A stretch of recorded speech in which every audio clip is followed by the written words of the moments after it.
सभी प्यारे बच्चों को नमस्कार। ये जो प्रश्न हमारा समांतर श्रेणी का है, तो ये प्रश्न बोर्ड की परीक्षा में आ चुका है। तो इस प्रश्न को हल कैसे करते हैं ध्यान समझिएगा। और देखो प्यारे बच्चों, अगर ये प्रश्न मॉडल से लगाओगे तो आपको बिल्कुल नहीं समझ में आएगा, बता रहा हूँ। ठीक है, बहुत बड़ा चढ़ा के देते हैं, लेकिन मैं इसको बहुत ही आसान तरीके से आपको बताने वाला हूँ। तो बस वीडियो को पूरा देखना। तो देखो, एक आदमी ने 3250 रुपये का ऋण लिया। 3250 रुपये का ऋण लिया।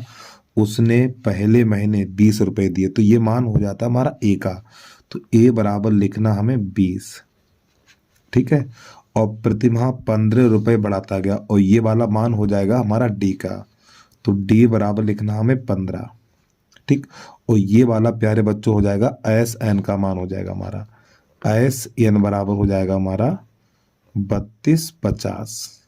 ठीक, अब सूत्र लगा देंगे एस एन बराबर। तो नई लाइन से पहले इसी को लिखेंगे हम, एस एन बराबर 3250। ठीक, अब यहाँ पे हमें एन का मान ज्ञात करना। एन बराबर क्वेश्चन मार्क डाल लीजिए आप।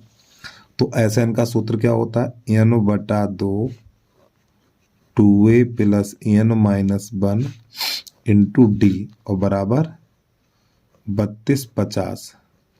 ठीक, इस प्रकार अब यहाँ पे ए का मान लगाएंगे, डी का मान लगाएंगे। तो एन का तो मान पता नहीं हमें, 2 गुणा ए का मान 20 है, तो 20 लगा दीजिए। अब यहाँ पे प्लस एन माइनस 1 और डी का मान 15, तो यहाँ 15 लगाइए, बराबर 32 और ये 50।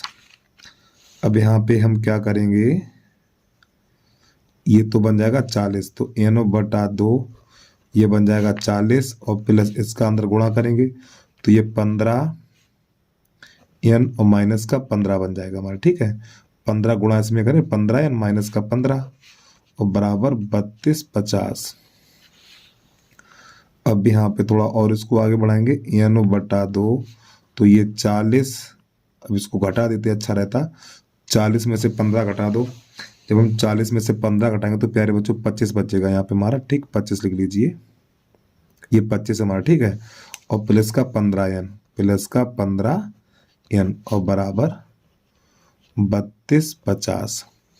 अब यहाँ से 5 कामन ले लो। जब इसमें से 5 कामन लेंगे तो 5 गुणा एन बटा 2, तो ये 5 बचेगा, और यहाँ पे 3 एन बच जाएगा हमारा, बराबर 3250। अब ये 5 एकन 5, 5 छक्का 30, यहाँ पे 2 बचे हुए, 5 छक्का 30 और 5 25, और ये 0। और प्यारे बच्चों इस 2 का गुणा हो जाएगा, तो यहाँ पर बचेगा एन 5 प्लस 3n, और जब 2 का गुणा करेंगे तो ये बन जाएगा हमारा, टोटल हो जाएगा 1300।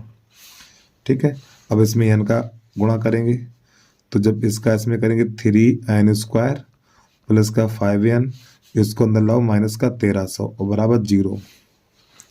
अब 1300 का गुणा 3 में करेंगे, तो 1300 का गुणा 3 में करेंगे तो ये बन जाएगा 3900। कितना बनेगा हमारा, 3900 बनेगा। तो प्यारे बच्चों 39 के ऐसे गुणनखंड करो, 3900 के ऐसे गुणनखंड करो, घटाने पर 5 मिले, घटाने पर 5 मिले। तो जब इसके गुणनखंड करेंगे तो यहाँ पर लिखेंगे हम 65 गुणा 60। ठीक है, 65 गुणा 60। जब इन दोनों गुणा करेंगे तो ये मिलेगा, घटाएंगे तो 5 मिलेगा। देखो 5 छक्का 30, 6 छत्तीस 3 39। ठीक है, यानी 3900 के ऐसे गुणनखंड करो, 3900 के ऐसे गुणनखंड करो, घटाने पर 5 मिले, तो लिखेंगे 65 गुणा 60, और 65 में से 60 घटाएंगे तो 5 बच जाएगा हमारा। तो यहाँ पे लिखेंगे 3n² प्लस यहाँ पे 65n माइनस का 60n माइनस का 1300, और बराबर 0। तो यहाँ से हम यहाँ से n कामन मिलेगा। जब यहाँ से n कामन लेंगे तो 3n और प्लस का 65 रहेगा, और यहाँ से माइनस का कामन ले लो 20। जब माइनस का 20 कामन लेंगे तो यहाँ पर बचेगा हमारा 3n, और प्लस यहाँ पर बचेगा 65, और बराबर 0। तो यहाँ पे 3n प्लस का 65 और n माइनस 20, और बराबर 0। तो यहाँ से n का मान निकालेंगे, 3n और प्लस का 65 बराबर 0।